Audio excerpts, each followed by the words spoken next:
Hello everyone, watch this review here where they look at Thanator from James Cameron's Avatar, the last blockbuster bender.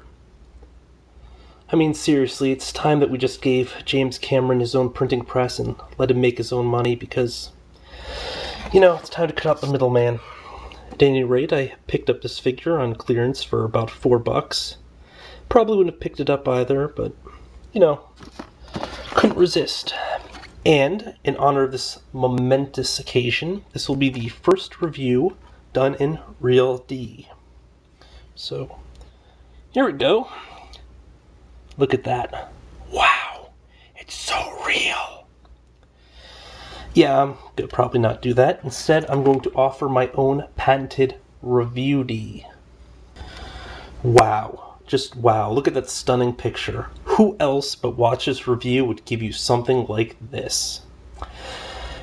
Now, unfortunately, the sheer awesomeness of Review D has been known to give people migraines, so if you want, you can wear like red-tinted glasses, and then you have ghost vision, so when you're wearing the glasses, you can't see what's being reviewed. Ooh. Yeah, I'm gonna stop that.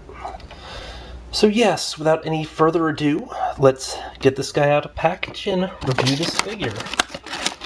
I can't possibly see anything going wrong now. It's just smooth sailing from here. Assembly required? No! Now, watch these special effects, folks. Wow, just look at that. Can you believe special effects in this day and age? Just 2 seconds ago you saw us a whole mess of pieces, and now it's a fully formed figure. I mean, I really went all out in the budget for this episode, folks. But, it was a little bit tricky assembling him. We have these crude instructions here. But unfortunately, the legs for both of them, for the front legs, came twisted like this in packs, so I spent a few minutes trying to attach into the opposite arms with hilarious results, and then I accidentally ended up putting the neck on upside down. Oh, plus the tail, which just doesn't seem to want to snap in all the way. I mean, come on, ages 6 and up my ass. But other than that, this is a pretty crappy figure. Now, I mean, it's like hard to explain why it's bad, but no, wait, it's not hard to explain at all. See this? No articulation in these hind legs. I mean, it's a cool sculpt and all, but it's just a pain to get a really good pose going. Now then we go to these legs. We have a hinged joint here at the elbow, or I guess you call that the knee, kind of. I don't know anatomy of interstellar beasts or even the other stuff, but you'll notice there's another hinge here. Now when we jump forward to the front leg, oh look, ball and socket. Oh, what's this down here? Is that another ball and socket joint? I think it is. Oh look, hinged toes. Wait, no hinged toes here? No movement of any kind on this. I mean, it looks like a twist, but it's even twist. But I mean, this is probably the most disappointing fact. I mean, I can understand if they really went half-assed on like all the limbs, or just like even like this with all of them, but we have these excellent forelimbs here, and then the rest just are varying degrees of suck. I mean, it progressively gets worse. Awesome, functional, sucks. Awesome, functional, sucks. But yeah, I'm not terribly impressed with this, so I can see why it was on the bargain bin, or rack as it were, because Borders doesn't have bins. Now you'll notice they have a lot of sculpt detail here. I mean, it's kind of realistic looking feet and stuff. I mean, at least they went and did that, but I can't see how you're going to get the figure to really support itself on those hind legs, and there's no peg or anything to kind of hold it up for like leaping poses like displayed on the box. And the range of motion's just terrible with these. So I'm a little bit disappointed. Look, how's this supposed to go?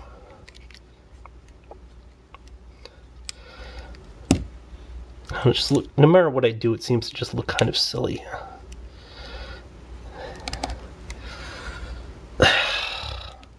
Right. Now the figure also comes with this eye tag accessory here. And it looks kind of like an ornate stand, except for the fact it wouldn't actually work for the figure, but supposedly it connects with a webcam if you have a webcam and you can play some sort of an online game. Which, isn't happening for me, but a little bit of a read up here if you didn't know what the heck this was, and it does clarify a little bit. And then down here at the bottom it says works with most 3 3/4 inch figures. Which is a good thing considering that this is a 3 3/4 inch wave, but let's test that claim out here with, Sabretooth. Is it in scale? I don't know. I never saw the characters like standing right next to them. Although I think oh yeah, Jake Sully rides one towards the end, so yeah, it does look like it's kind of in scale. But I mean, these figures are so shoddy, it doesn't really make a difference. Also, you'll notice how in the box they cleverly hide most of the back of the figure and they just present this whole front end where you see these really awesome limbs, then these functional limbs. And you can't really get a good glimpse of these terrible limbs because they're practically on the edge of the box. And you won't be looking that direction, but you'll notice that the mouth does open. Just not as much as in the picture, or at least I haven't been able to do it. So far I've got the jaws open just a tiny amount. I mean, it seems to be like, I'm not sure if it's impeded by something or it's just really stiff joint, but when I try to go far, it feels like it's breaking it.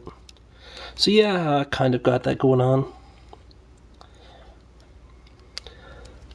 Then of course the neck goes up, neck goes down.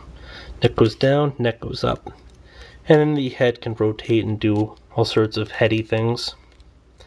On the whole, I kind of like the character design or monster design for these, but this figure is more than a little bit lackluster. I mean, it doesn't really pose well. I can't imagine being able to do a whole lot with it. But it will be going with my oversized figures. Another thing is like the hip movement. Really restricted. Barely get any range of this, and then that bumps into the other half. So you've got like a physical little peg thing that plugs in, and then there's this smaller peg up here with a little groove that it fits into, so it has really limited motion. I mean, it just seems like a really silly thing to do, but sculpt-wise, fairly okay. I just really wish they would have not gone so cheap with the legs, because that even makes up for the fact, that would have even made up for the fact that we really have no torso movement or anything here. Also, the tail does not wag, and that depresses me most of all. So, yeah, folks, until next time, let's, make sure that... Oh, Mattel? Yes, let's ask that Mattel gives us our waggy tails. So, yeah.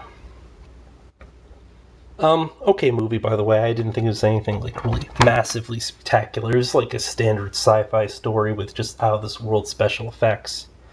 Biodiversity, not as big as you'd think for, like, whole alien planet and stuff, because you only see, like, maybe 10 species throughout the whole movie, but I don't know, in the sequels they'll probably introduce more.